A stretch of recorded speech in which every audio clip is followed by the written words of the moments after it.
거의 대부분의 국민들은 이런 답답함을 가슴속에 안고 삽니다. 네네. 근데 판사나 검사들은 그걸 잘 몰라요. 재판관도 모르고. 그걸 좀 아셔야 됩니다. 네, 명심하겠습니다.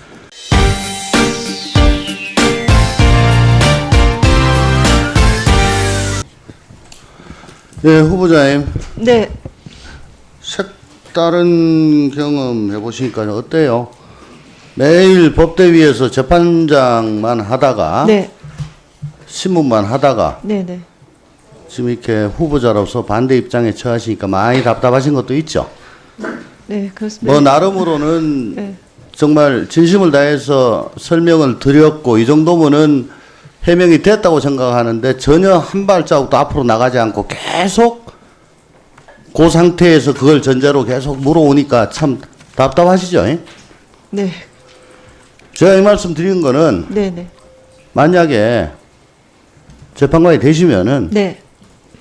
지금 오늘의 이 답답한 심정을 네네. 항상 마음에 담고 네. 그 직에 임하시기를 바란다는 말씀을 드리려고 그럽니다. 네. 명심하겠습니다. 거의 대부분의 국민들은 이런 답답함을 가슴속에 안고 삽니다. 네네. 근데 판사나 검사들은 그걸 잘 몰라요. 재판관도 모르고. 그걸 좀 아셔야 됩니다. 네, 명심하겠습니다. 자, 저는 뭐 딴 것 좀 여쭈려고 그랬는데 어쨌든 뭐 지금 아직도 주식이 계속 문제가 되니까 네네. 아까 그 이테크 건설하고 네. 또 그 계열사들 있잖아요. 네네. 그 2,700억 투자 계획 공시 전에 샀다가 네. 뭐 왕창 올랐고 예 그래가지고 이게 뭐 큰 문제가 된다라고 우리 오신환 존경하는 오신환 의원님 말씀하셨는데 네. 결과적으로 어떻습니까? 이테크하고 또 하나가 뭐죠? 삼광글라스. 네, 삼광글라스. 이게 제일 많은데 네. 이거 가지고 속칭 제비 봤습니까? 제가 각 손실을 본 걸로 지금 제가 알고 있습니다. 다 지금 20 몇 프로씩 네. 손해 본 거잖아요. 네네.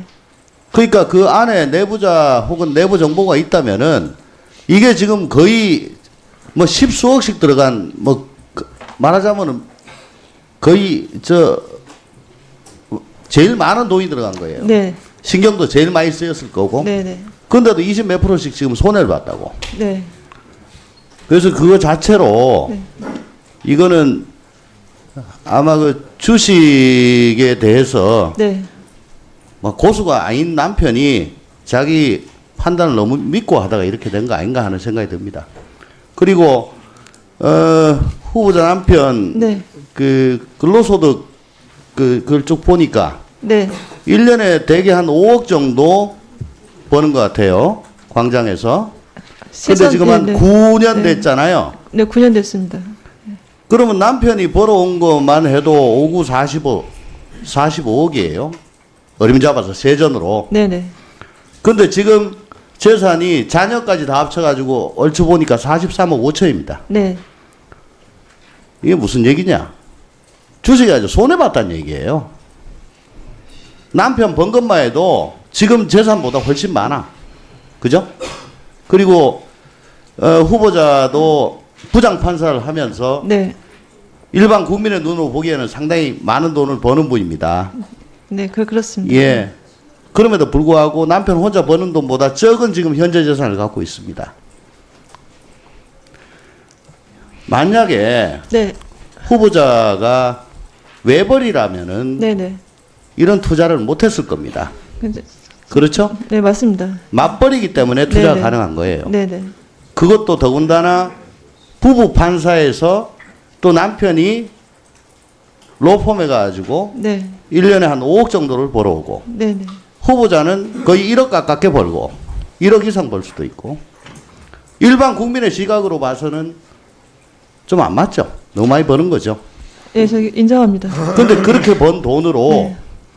지금 합법적으로 할 수 있는 거는 예금에 넣거나 네. 펀드를 들거나 네. 주식을 하거나 부동산을 하는 겁니다. 네네. 한 이 정도 초이스가 있겠죠. 네. 부동산을 이런 식으로 했다면은 아마 후보자는 이 자리에 있지도 못했을 겁니다. 그죠? 네. 그러면 왜 예금을 하지 그랬냐? 예금을 안 하고 왜 주식을 했냐?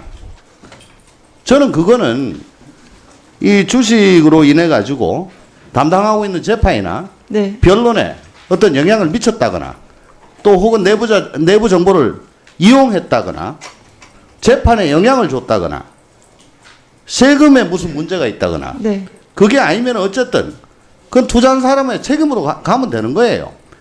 근데 다만 아무리 설명을 해도 안 풀린다고 말씀을 하시니까 지금 답답한 거죠. 좀 더 진지하게 네네. 성의를 다해서 설명해 주세요. 네, 이제 말씀드리겠습니다. 일단 그 재산의 그 대부분을 이제 주식으로 이제 주식의 형태로 보유하고 있는 점에 대해서 지금 여러 위원님들과 그 많은 분들이 이제 의혹을 제기를 하시는 것 같습니다. 이제 그 부분은 그러한 의혹에 대해서는 저도 충분히 공감을 합니다. 다만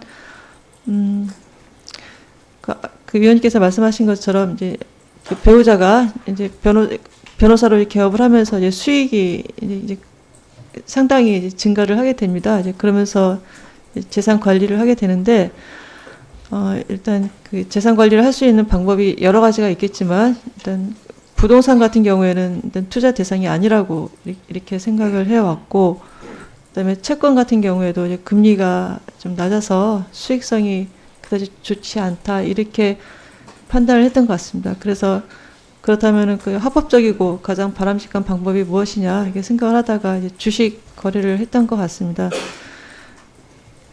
그래서 지금까지 주식 거래를 해오면서 어떤 위법적인 요소나 지금 걱정하시는 것처럼 내부자 정보, 뭐 이해충돌 문제는 없었던 것으로 알고 있습니다. 그 점은 제가 확실히 이렇게 말씀을 드리겠습니다.